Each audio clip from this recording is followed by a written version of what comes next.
no livro de 1 Samuel, capítulo 15. E hoje nós vamos falar basicamente sobre o fracasso de Saul, o rei fracassado. E meus queridos irmãos, nós vimos na semana passada que aos olhos do povo de Israel, Saul havia conquistado uma grande vitória sobre o seu inimigo de longa data. Mas percebemos, irmãos, e vimos na semana passada, que aos olhos de Deus tinha sido uma derrota. Esse capítulo 15 que nós iremos ler, ele é um capítulo central na história de Saul. Porque, irmãos, o Senhor lhe deu oportunidade de provar seu valor, e mais uma vez Saul, ele fracassa.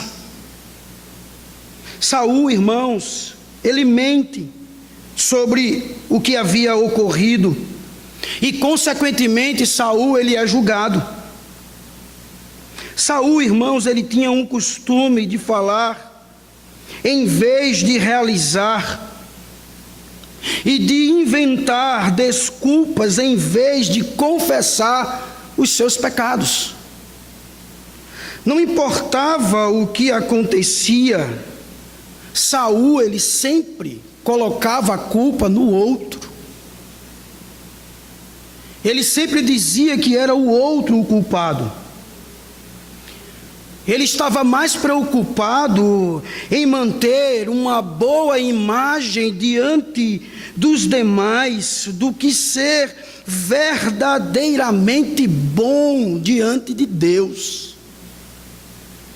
Meus irmãos, eu convido você a ler o verso 22 do capítulo 15.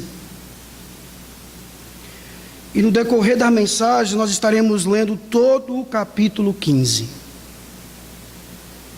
Diz assim o verso 22: Samuel, porém, respondeu: acaso tem o Senhor tanto prazer em holocaustos e em sacrifícios, quanto em que se obedeça à sua palavra? A obediência é melhor do que o sacrifício, e a submissão é melhor do que a gordura de carneiros. Vamos orar? Pai de amor e de imensa bondade, te somos gratos por estarmos aqui, e principalmente gratos por estarmos diante da tua palavra. Fala aos nossos corações, Pai bendito. Ajuda-nos. Nós estamos aqui na total dependência do Senhor. Queremos, ó Pai, nesta tarde ouvir a tua voz.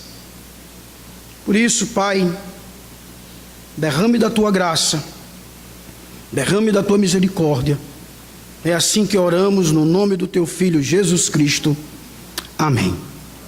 Queridos, nessa tarde nós iremos observar os estágios desse episódio que custou a Saul seu reinado e por fim a sua vida.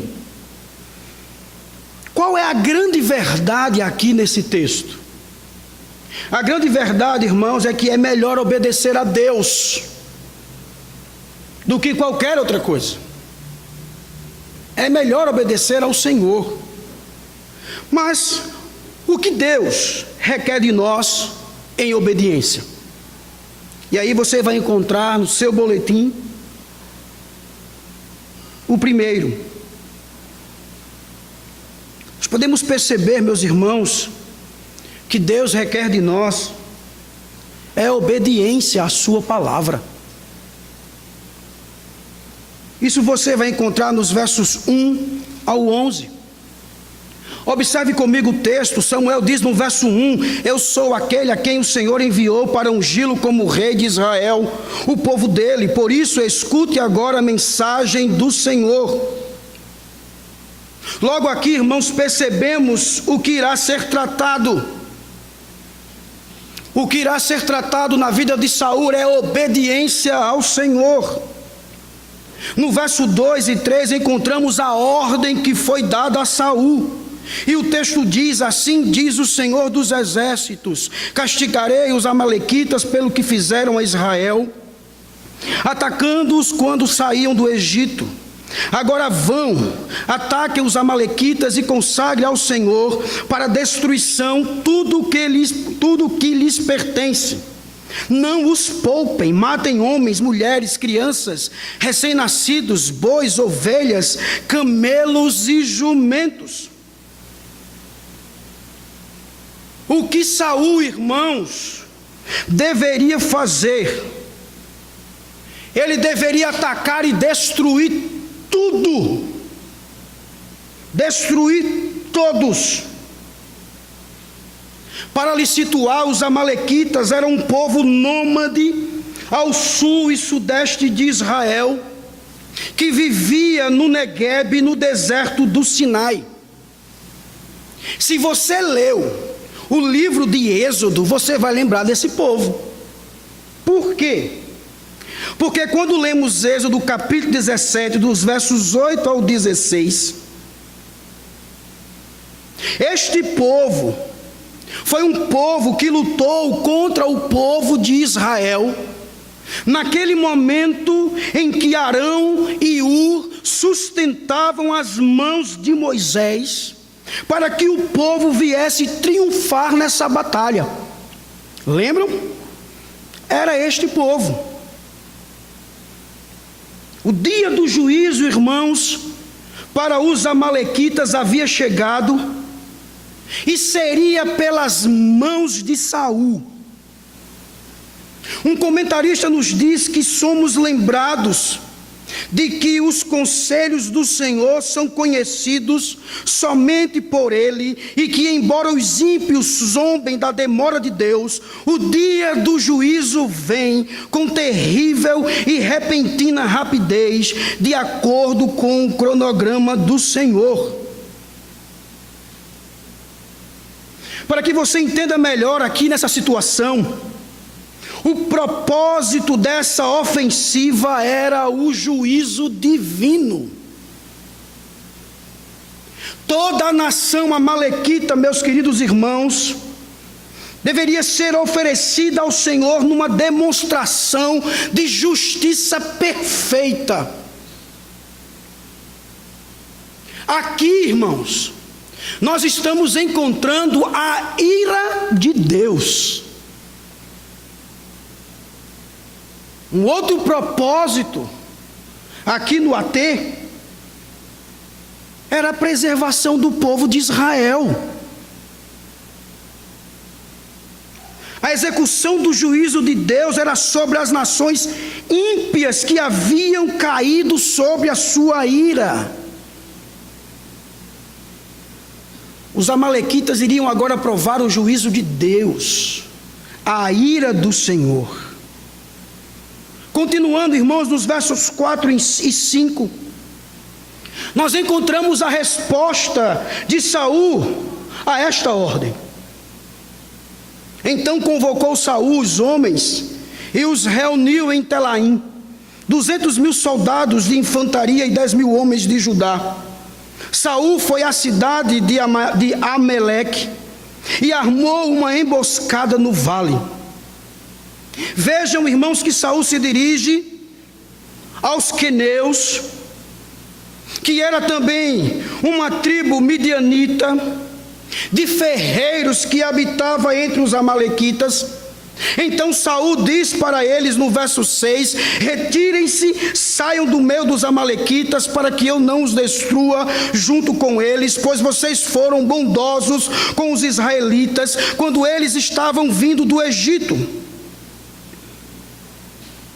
Os queneus, eles saem do meio dos amalequitas. E por fim, irmãos, Saul, ele concretiza a sua emboscada, mas ele concretiza esta sua emboscada com uma ressalva.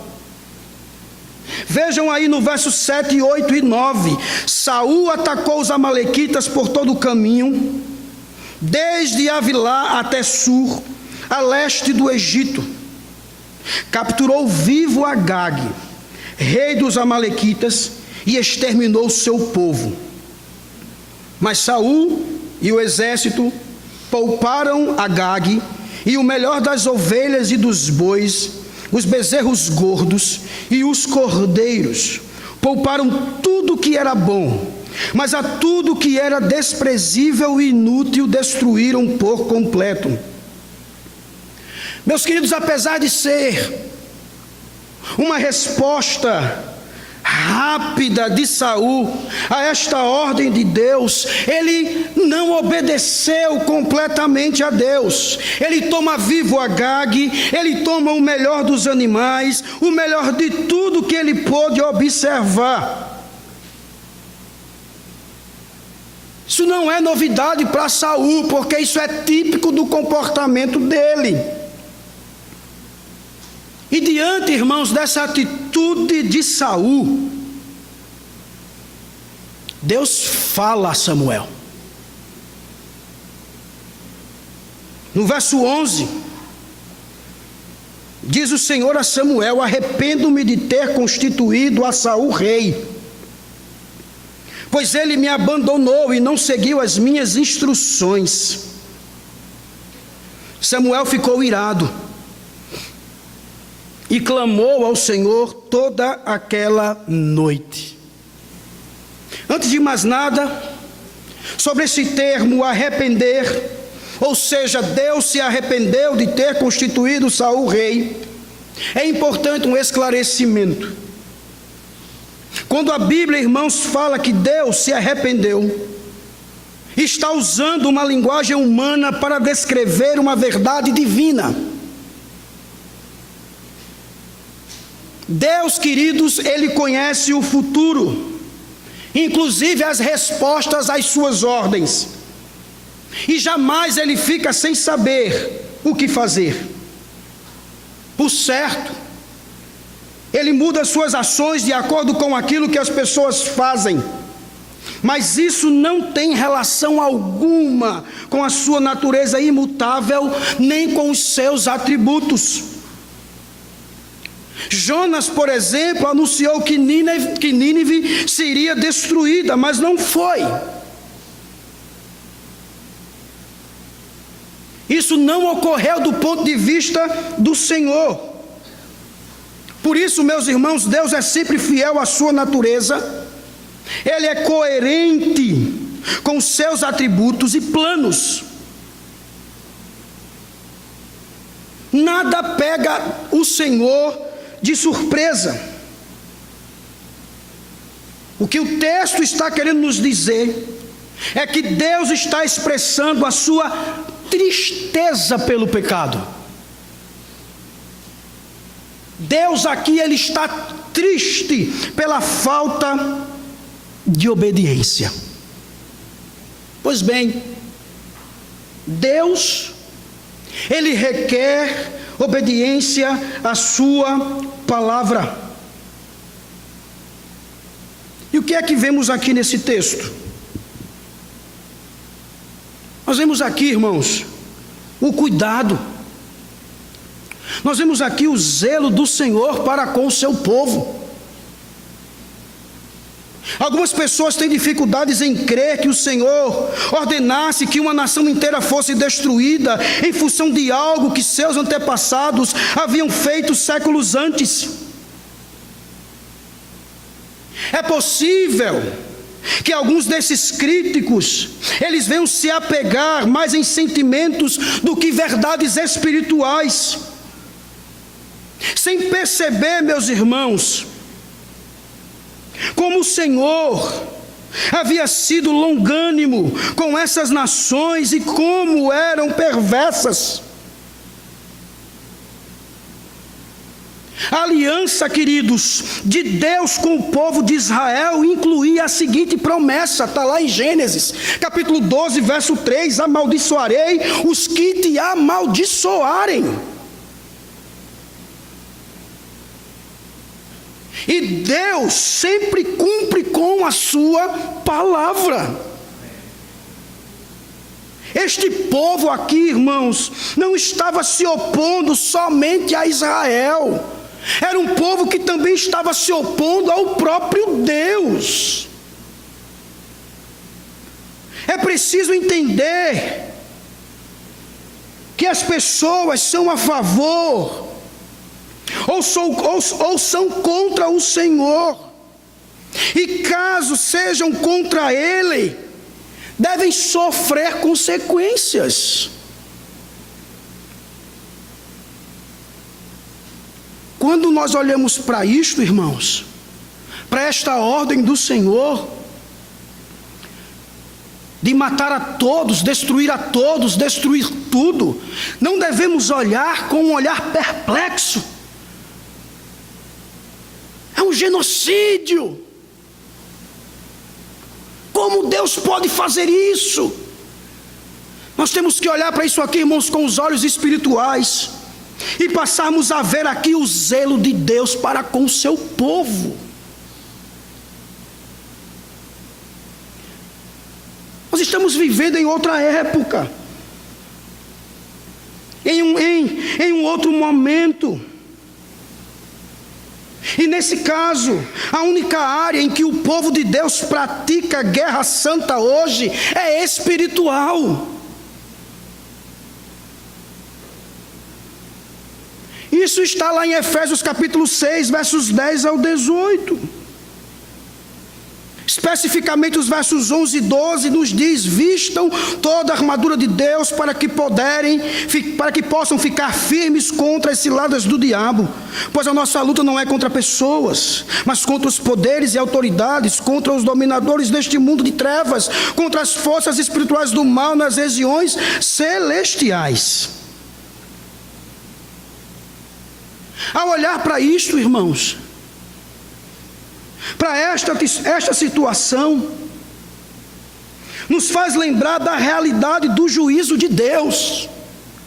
Meus queridos irmãos, o juízo de Deus será muito pior. Deus é santo, e a sua ira arde contra todo o mal. O que é que diz Apocalipse capítulo 19, verso 15?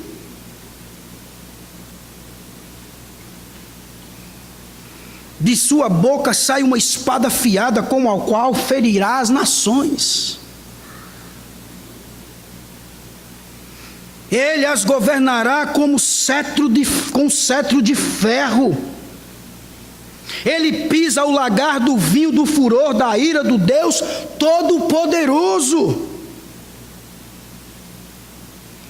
Um comentarista nos diz que Deus executará a ira sobre os impenitentes e incrédulos. É tanto um elemento do Evangelho, quanto que Ele concederá todas as bênçãos de salvação e vida eterna aos que creem. É muito proveitoso para todos nós olhar às vezes firmemente para esse solene atributo de Deus, justiça perfeita, como vingador dos impenitentes, porque isso nos mostra que o pecado não é algo que deva ser menosprezado. Ele diz, isso também nos mostra que a vontade de Deus não é algo que deva ser desprezado. E aí eu pergunto, você tem observado a vontade de Deus? Você tem tido cuidado de responder a essa vontade?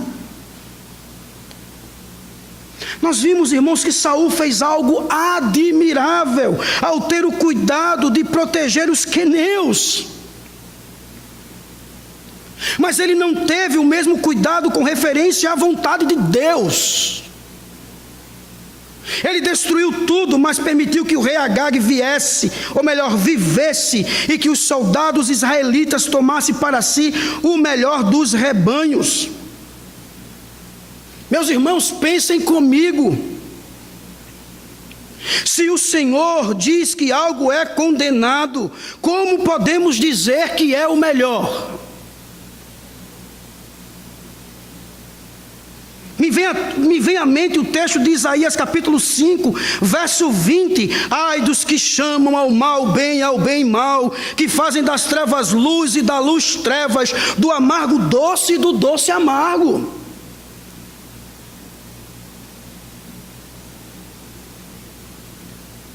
Nós estamos sempre descobrindo maneiras de racionalizar o pecado.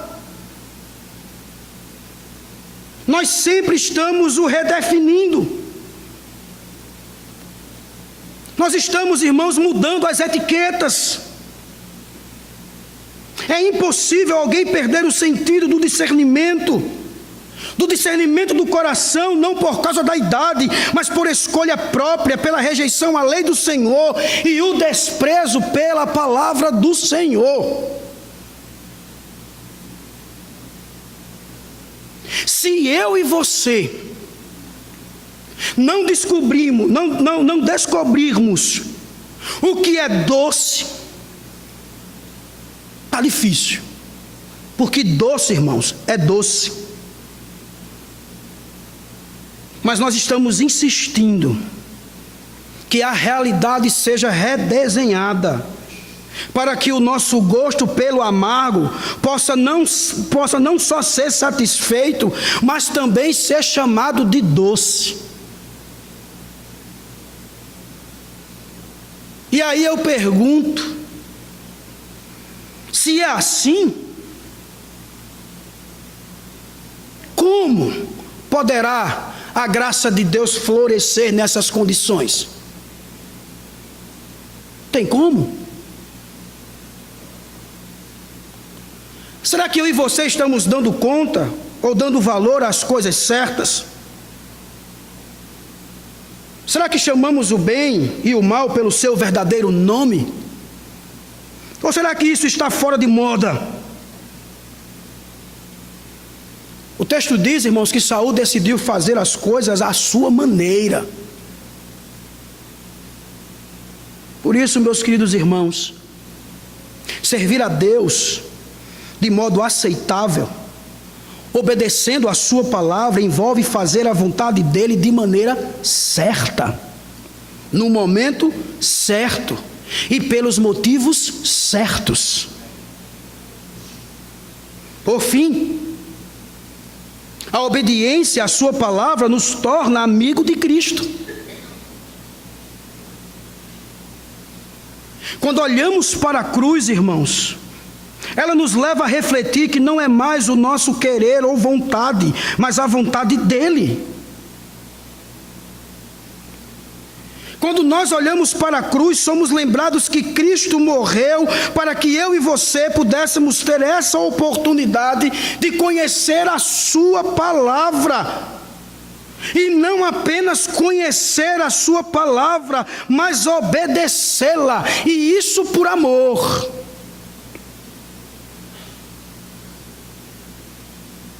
Sabe qual é uma das primeiras características da vida de um cristão? Obediência. Pronto. É uma das primeiras características, a obediência. Porque quando obedecemos a palavra de Deus, irmãos, nós nos tornamos íntimos de Cristo. O próprio Senhor Jesus disse isso lá em João 15, verso 10. Se vocês obedecerem aos meus mandamentos, permanecerão no meu amor. A obediência, irmãos, é uma marca que identifica os amigos de Cristo. Aqueles que obedecem à sua palavra compartilham de intimidade com Jesus como membros da mesma família.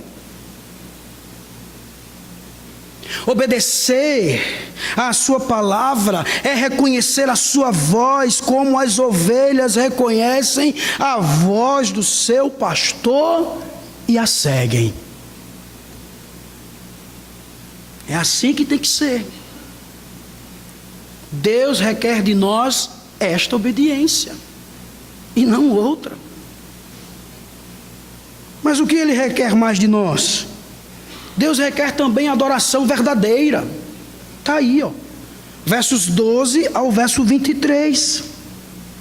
O texto nos mostra que Samuel ficou o quê? Irado, triste pelo fato de Saul não ter obedecido a esta ordem clara do Senhor.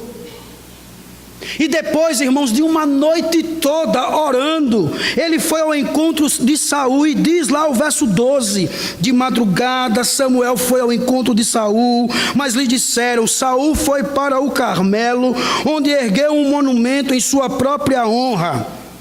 Acaba teimoso. E depois foi para Gilgal.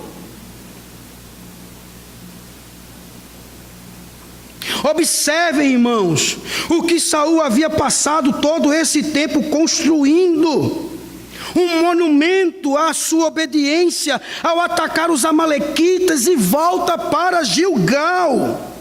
Os irmãos estão lembrados de Gilgal?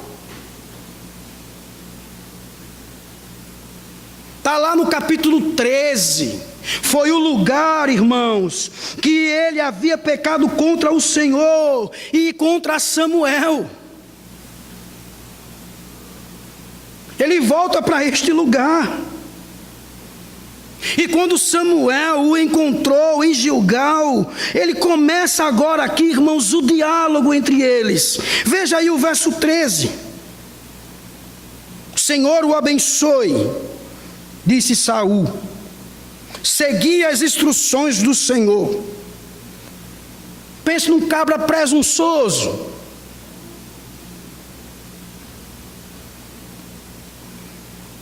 Ele mesmo se elogia.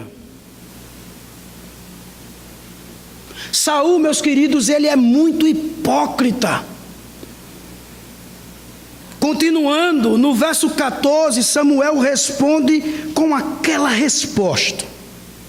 Então, que balido de ovelhas é esse que ouço com os meus próprios ouvidos? Que mugido de bois é esse que estou ouvindo? Saul, irmãos, ele inicia sua desculpa, pois ele mesmo já havia percebido que Samuel já sabia do seu pecado e de que ele não tinha obedecido às ordens do Senhor. E olha o que ele diz no verso 15: respondeu Saul: os soldados os trouxeram dos amalequitas. Eles pouparam o melhor das ovelhas e dos bois para o sacrificarem ao Senhor seu Deus, mas destruímos totalmente o restante. Novamente, irmãos, Saul, ele mente. Pela segunda vez, Saul mente. Samuel, então, ele passa a repreender Saul e passa a relatar aquilo que o Senhor havia dito a respeito dele. Nos versos 17 ao 19 nos diz: embora pequeno aos seus próprios olhos, você não se tornou o líder das tribos de Israel. O Senhor o ungiu como rei sobre Israel e o enviou numa missão, ordenando: vá e destrua completamente aquele povo ímpio, os amalequitas, guerreie contra eles até que os tenha eliminado. Por que você não obedeceu ao Senhor? Por que se lançou sobre os despojos e fez o que o Senhor reprova? E aí, irmão, Saul, no verso 20, diz o seguinte: mas eu obedeci ao Senhor, cumpri a missão que o Senhor me designou, trouxe Agag, o rei dos amalequitas, mas exterminei os amalequitas. Novamente Saul, ele joga a culpa nos outros, e ele joga a culpa no seu exército. Pense no comandante Joia. Acho que fosse num navio afundando, ele seria o primeiro a pular. E a tripulação que se vire. Mas foi assim. Mas ele vai além, irmãos, da sua mentira. Olha o que diz o verso 21. Os soldados tomaram ovelhas e bois do despojo, o melhor do que estava consagrado a Deus para a destruição. a fim de os sacrificarem ao Senhor seu Deus em Gilgal. Outra desculpa esfarrapada, dizendo que aqueles animais eram agora para consagrar como sacrifício ao Senhor. Qual é o comportamento de Samuel, irmãos? Samuel, ele rejeita todas essas mentiras e passa agora a explicar o motivo de Deus não considerar os animais um sacrifício aceitável. Diz o verso 22, acaso tem o Senhor tanto prazer em holocaustos e em sacrifícios, quanto em que se obedeça à sua palavra? A obediência é melhor do que o sacrifício, e a submissão é melhor do que a gordura de carneiros. E aí, irmão Samuel, ele faz uma comparação sobre o comportamento rebelde de Saul, dizendo, no verso 23, pois a rebeldia é como o pecado da feitiçaria, e a arrogância como o mal da idolatria. Assim como você rejeitou a palavra do Senhor, ele o rejeitou como rei. Saul acaba de receber a sua sentença. E aí, meus irmãos, vem novamente a clássica pergunta: como tem sido a nossa adoração ao Senhor?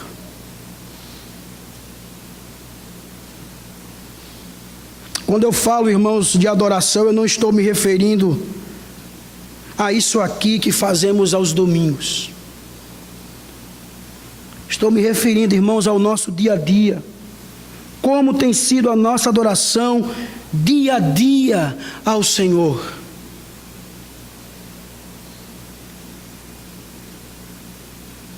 O erro fundamental de Saul é extremamente comum hoje. Os cristãos geralmente se declaram obedientes a Deus em muitas questões. Sou obediente nas doutrinas, sou obediente na mordomia financeira, sou obediente na pureza sexual, na fidelidade matrimonial, na adoração, no evangelismo. Eu guardo o domingo e tantas outras coisas. Mas de fato, irmãos, a conduta não está em harmonia com o ensino bíblico.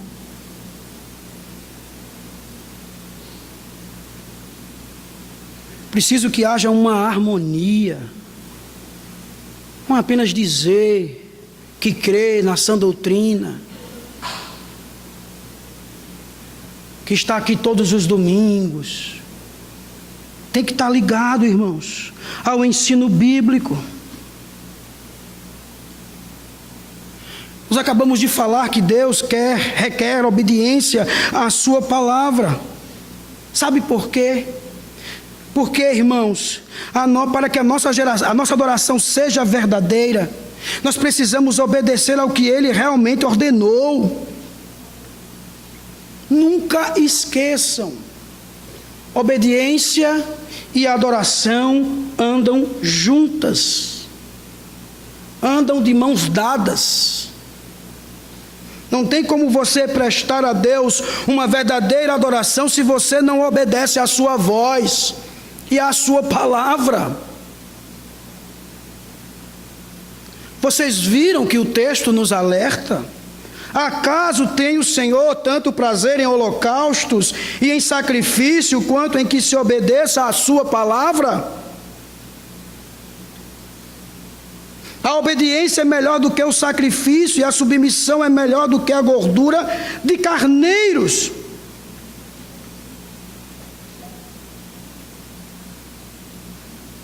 Deus, irmãos, requer de nós adoração verdadeira, tanto comunitária como no dia a dia, mas que essa adoração seja acompanhada de obediência. Hebreus 12, verso 28, falando sobre a adoração comunitária, nos diz: Portanto, já que estamos recebendo um reino inabalável, sejamos agradecidos e assim adoremos a Deus de modo aceitável, com reverência e temor. Romanos capítulo 12, verso 1 ao 2, sobre a adoração dia após dia, nos diz: portanto, irmãos, rogo-lhes pelas misericórdias de Deus, que se ofereçam em sacrifício vivo, santo e agradável a Deus. Este é o culto racional de vocês. Não se amoldem ao padrão deste mundo, mas transformem-se pela renovação da sua mente, para que sejam capazes de experimentar e comprovar a boa, agradável e perfeita vontade de Deus. Irmãos,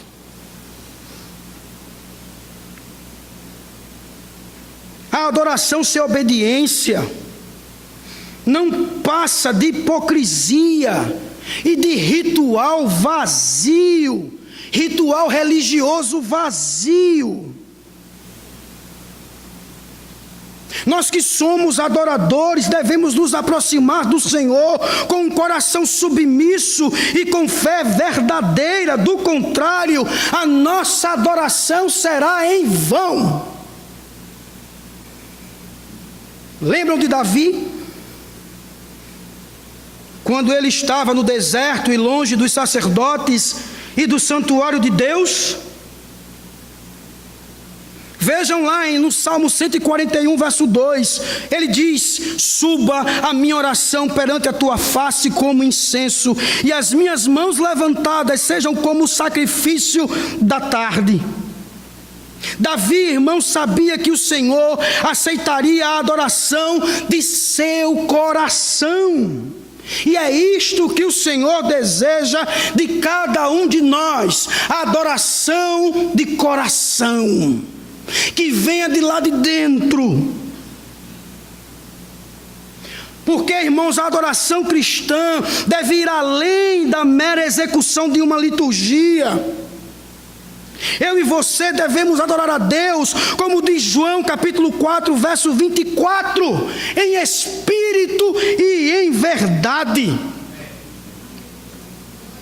Como diz Colossenses capítulo 3, verso 16, olha o que Paulo diz: louvando a Deus com cânticos espirituais, com gratidão em vossos corações. Esta deve ser a adoração verdadeira que vem do nosso coração. Se não for assim, irmãos, é em vão. Como já disseram, não passa do teto.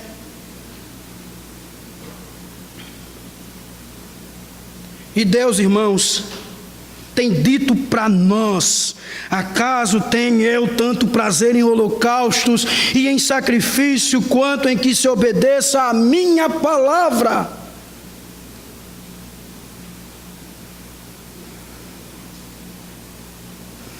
Irmãos, 2 pecados são citados aqui também: rebeldia e arrogância. Por que eu trago esses 2 pecados? E por que o texto traz esses 2 pecados? Eu e você devemos estar alertas para que esses 2 pecados não encontrem morada em nosso coração. Porque esses pecados, irmãos, aos olhos de Deus se assemelham à feitiçaria e à idolatria.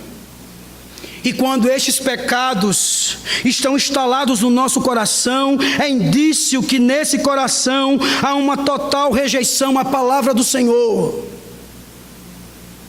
Como disse um comentarista, a adoração é a resposta de todos os seres morais e sensíveis a Deus, atribuindo de maneira agradável toda a honra e valor ao seu Deus Criador, precisamente porque Ele é digno.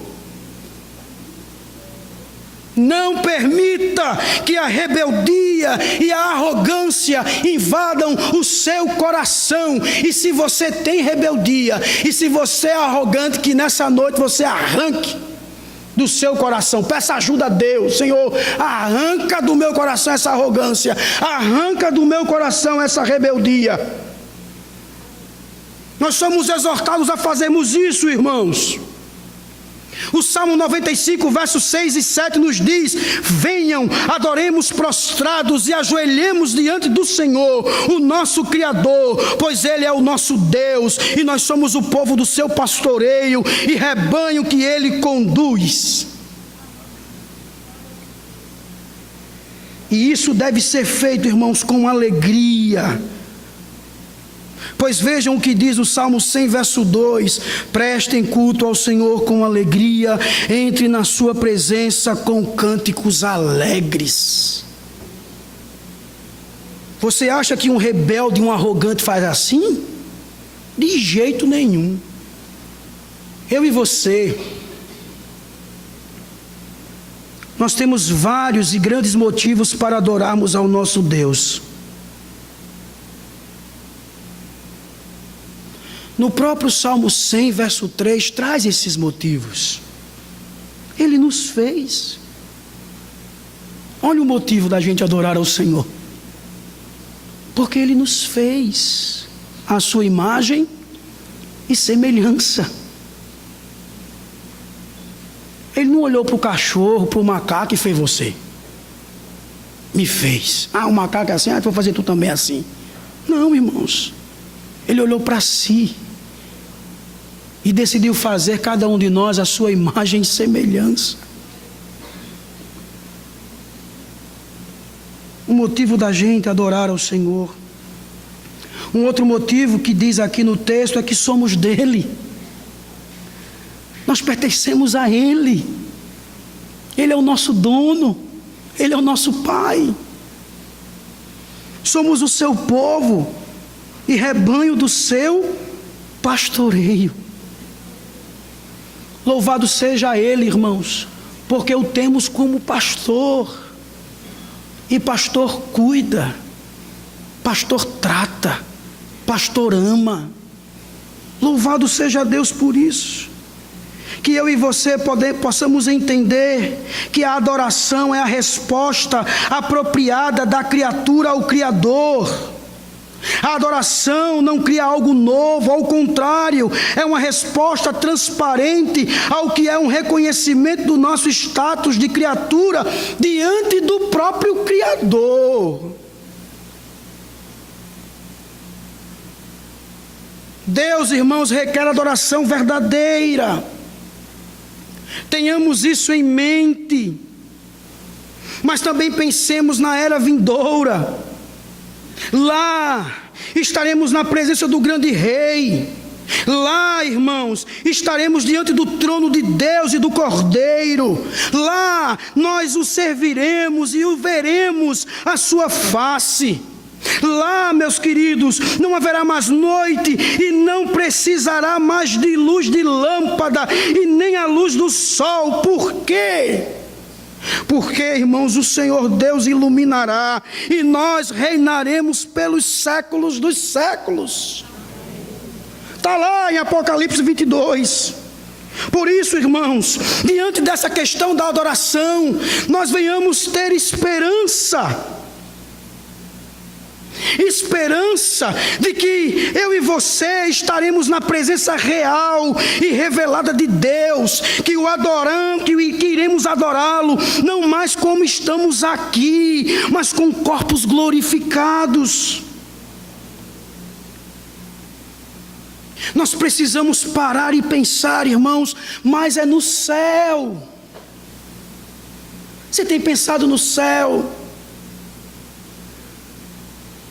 Temos parado tantas das vezes para pensarmos nas coisas deste mundo.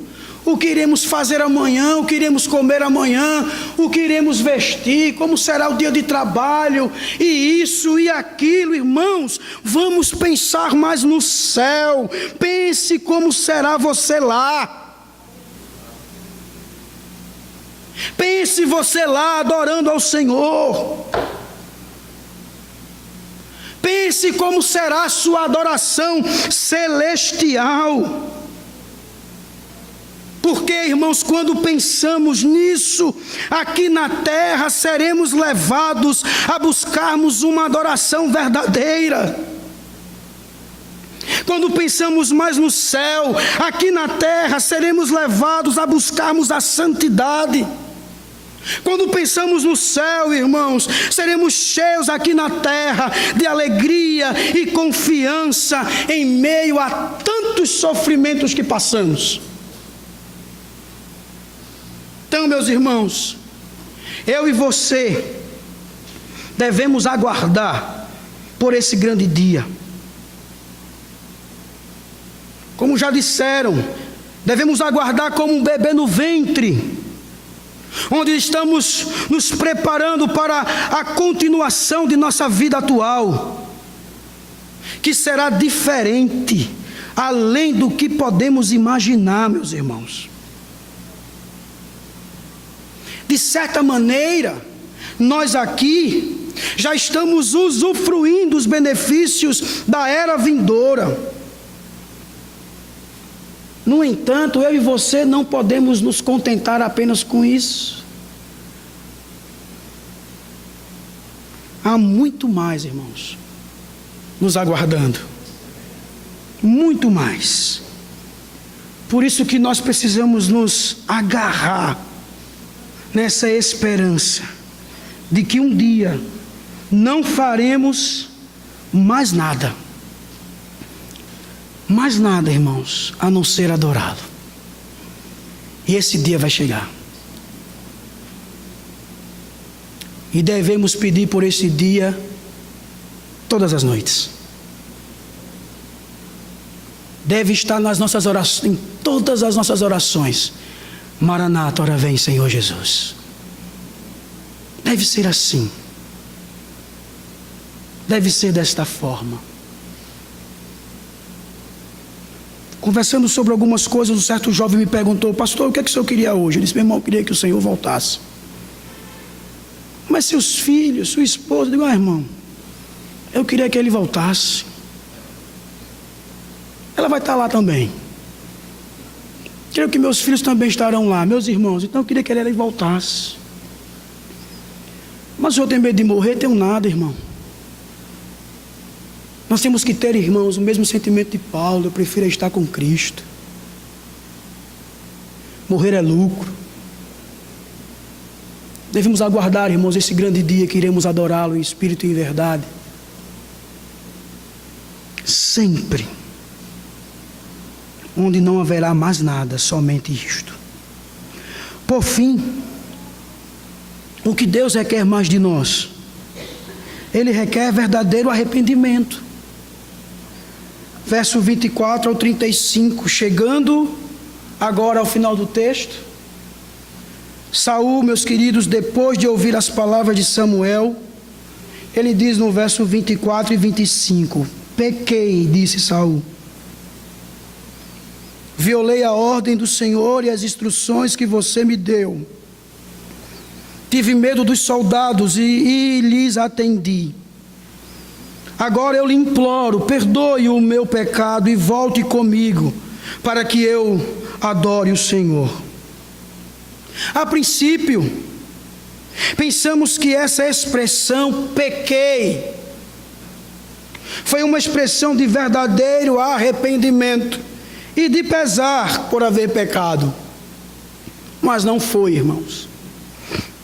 Pois quando ele repetiu essas palavras, lá no verso 30, ele acrescenta: honra-me, porém, agora, diante dos anciãos do meu povo. Saul, ele estava mais preocupado com a sua reputação diante do povo, do que com seu caráter diante de Deus. E aí, irmão, Samuel passa a dizer-lhe no verso 26, não voltarei com você. Você rejeitou a palavra do Senhor, e o Senhor o rejeitou como rei de Israel. Samuel, ele sabia que o Senhor não receberia a adoração de Saul, uma vez que o próprio Deus tinha o rejeitado. E aí, meus irmãos, Saul entra em desespero, ao se agarrar à barra do manto de Samuel, ao ponto de rasgá-la. Então, após essa cena, Samuel diz nos versos 28 e 29, o Senhor rasgou de você hoje o reino de Israel e o entregou a alguém que é melhor que você. Aquele que é a glória de Israel não mente nem se arrepende, pois não é homem para se arrepender. Samuel aqui passa a usar uma ilustração, a cena, e anuncia que Deus havia rasgado o reino das mãos de Saul. Eu gostaria que você percebesse que Samuel chama Deus de a glória de Israel. Por quê? Porque este nome, meus queridos irmãos, se refere à glória, à eminência e à perfeição de Deus.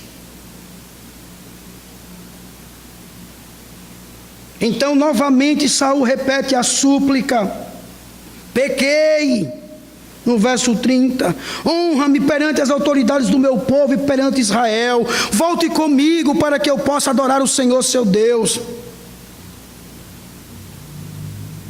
Irmãos, essas palavras de Saul são palavras opostas do que os reis deveriam fazer. Porque vejam que durante o comissionamento de Saul, em 1 Samuel capítulo 12, Samuel o advertiu dizendo que ele deveria temer a quem? Ao Senhor, não ao povo. Tema ao Senhor. Mas como o próprio Saul reconheceu, ele temeu o povo. Saul, irmãos, deveria atentar para a voz de Deus, mas deu ouvido à voz do povo. Então, Samuel tem uma atitude que parece que está desconectada, mas não está. Versos 32 e 33 diz assim: então Samuel disse: traga-me Agag, o rei dos amalequitas. Agag veio confiante, pensando: com certeza já passou a amargura de morte. Samuel, porém, disse: assim como a sua espada deixou mulheres sem filhos, também sua mãe ficará sem o seu filho entre as mulheres. E Samuel despedaçou Agag perante o Senhor em Gilgal. Por que isso está aqui? Porque, irmãos, Samuel tem uma atitude totalmente diferente da de Saul. Samuel, ele estava olhando para o Senhor. Samuel, ele estava olhando para o Senhor como glória de Israel. Samuel não estava preocupado com a sua reputação, e sim com a glória de Deus no meio do seu povo, no poder da sua palavra que deve ser crida e obedecida. Foi com essa visão em mente que Samuel teve essa atitude, e com isso Samuel revela a destruição que sofrerá todo aquele que enfrentar o juízo de Deus sem ser perdoado. Samuel mostra a Saul e a todos nós que a palavra de Deus, ela deve ser cumprida, que não fica pelo caminho, porque lá na frente Deus disse: destrua todos e tudo.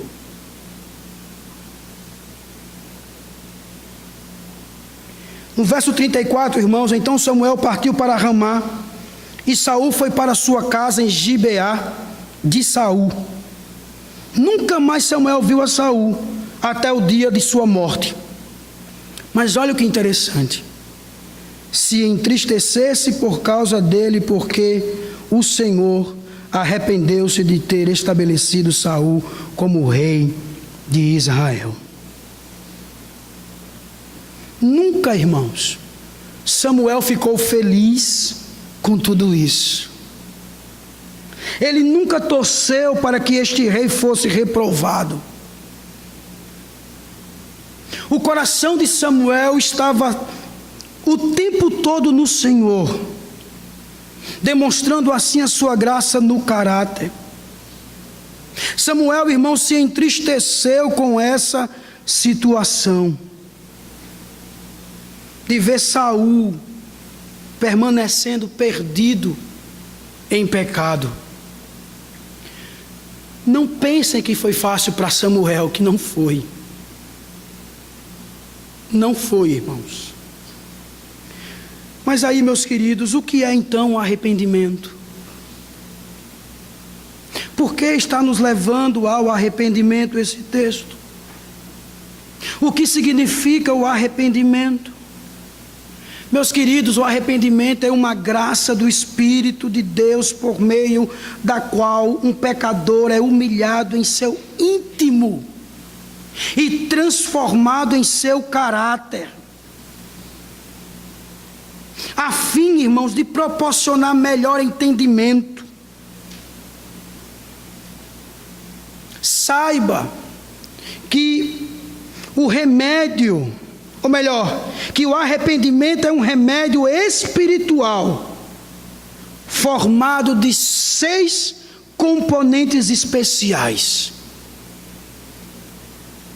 Primeiro, o verdadeiro arrependimento, irmãos, que Deus requer de nós, é preciso que nós venhamos ter a percepção do pecado. É preciso que nós venhamos ter a tristeza pelo pecado. É preciso que venhamos confessar o pecado, ter vergonha pelo pecado, ódio pelo pecado, converter-se do pecado.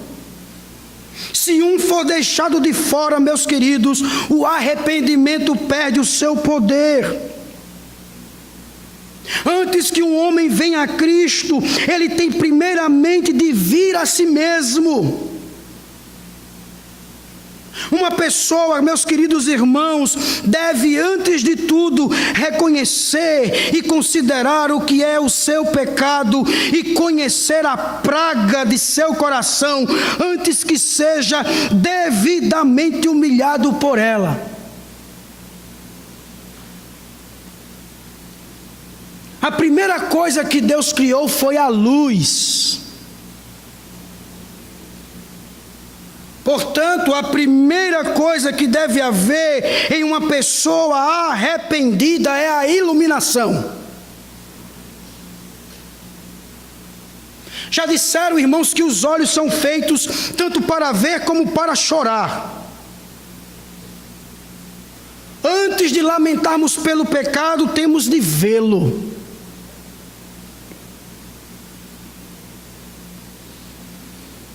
Porque, irmãos, onde não há percepção do pecado, não pode haver arrependimento. Quando lemos o Salmo 38, verso 18, é dito: confesso a minha culpa.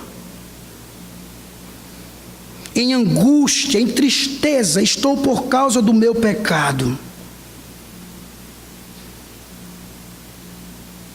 Ficar triste por causa do pecado, meu irmão, é basicamente ter a alma, por assim dizer, crucificada.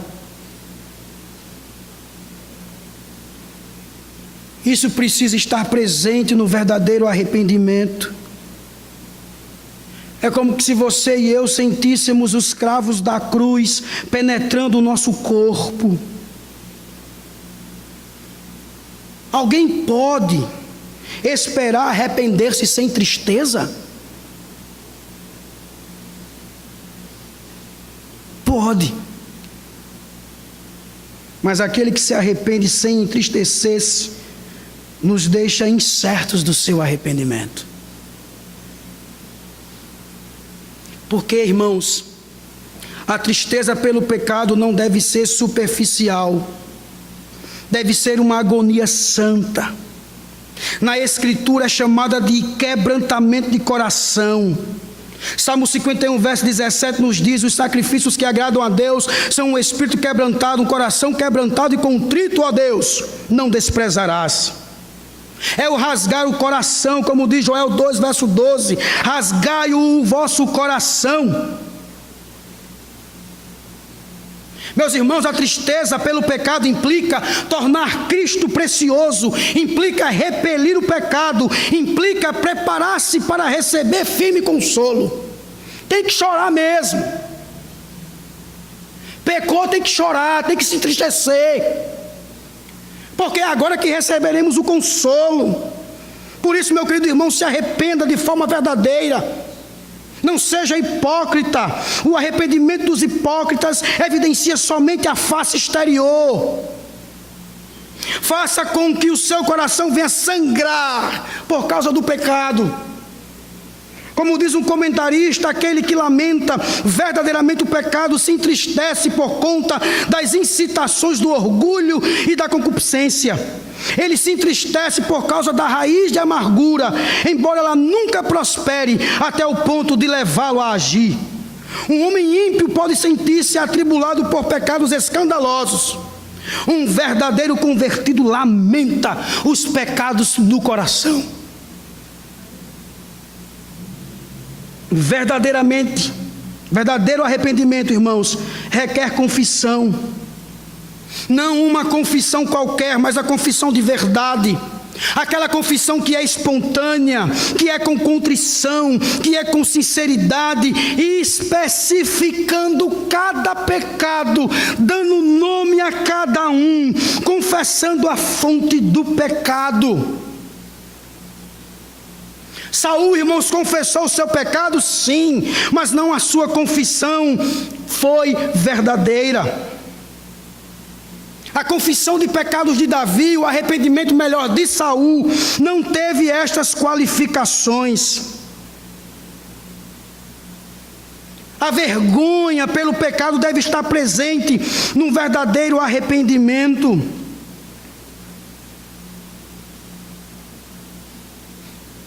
Meu querido irmão, o envergonhar-se pelo pecado é a força da virtude. Lembram do filho pródigo arrependido? Ficou tão envergonhado de seus excessos que se julgava indigno de ser outra vez chamado de filho.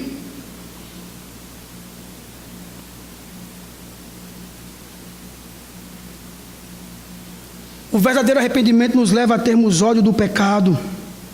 Odeie, meu irmão, o pecado. Abandone o pecado.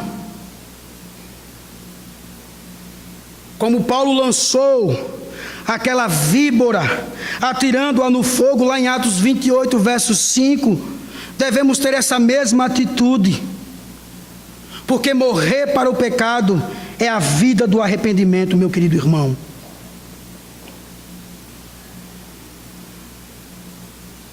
Converta-se do pecado.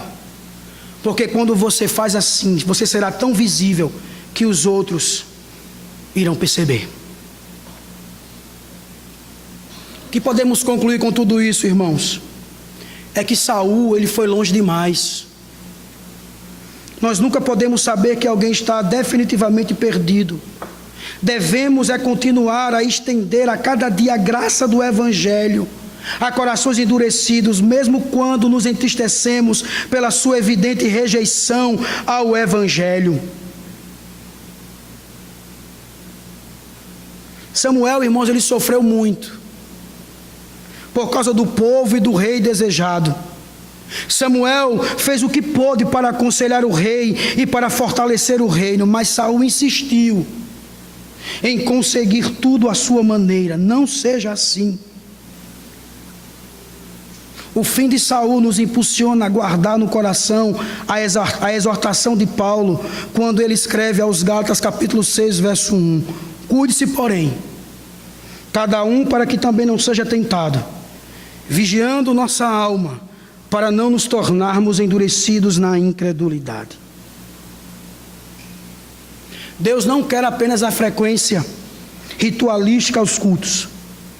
Deus não quer apenas as orações superficiais oferecidas por obrigação. Deus não quer apenas o dinheiro ofertado de forma mecânica. Deus quer nosso coração, irmãos. Deus quer nossa devoção. Deus quer a nossa obediência refletida, dedicada e praticada. Que Deus nos ajude, irmãos. Que Deus nos dê força para que nós possamos obedecer a Ele como convém. Feche seus olhos. Curva a sua cabeça. Ore ao Senhor.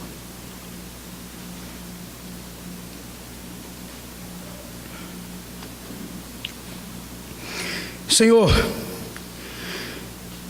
nós queremos te dar graças por esta palavra. Que esta porção da tua palavra seja um alerta para todos nós. Que é melhor, ó Pai, obedecer acima de tudo e de todos. Nos ajude, ó Pai, para que possamos te obedecer, te adorar e nos arrependermos de forma verdadeira. Que não venhamos ter essas atitudes de Saul, ó Pai, mas sim que o sentimento de Davi possa estar dentro de nós, ao ponto de que quando ele pecou e desobedeceu, ele disse: tem misericórdia de mim, ó Deus, por teu amor, por tua grande compaixão, apaga as minhas transgressões, lava-me de toda a minha culpa e purifica-me do meu pecado, pois eu mesmo reconheço as minhas transgressões, e o meu pecado sempre me persegue.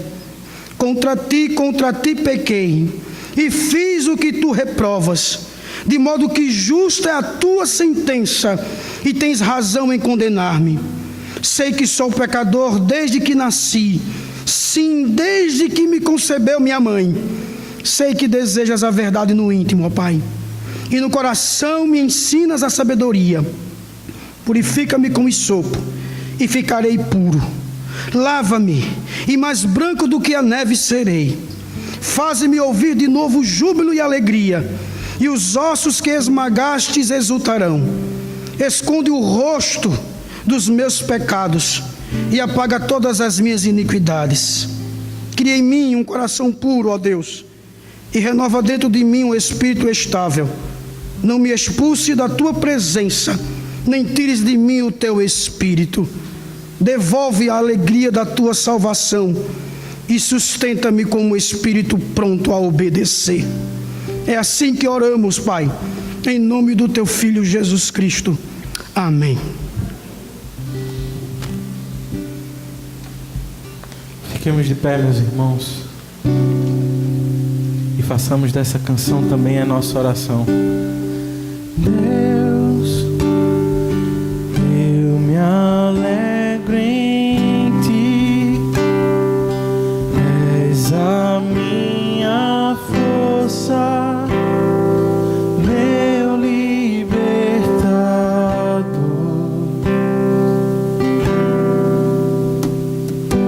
Eu, tão pequeno e fraco,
Cantemos outra vez.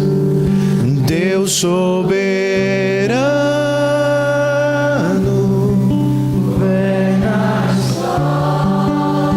nós te adoramos, Senhor. Muito obrigado por isso.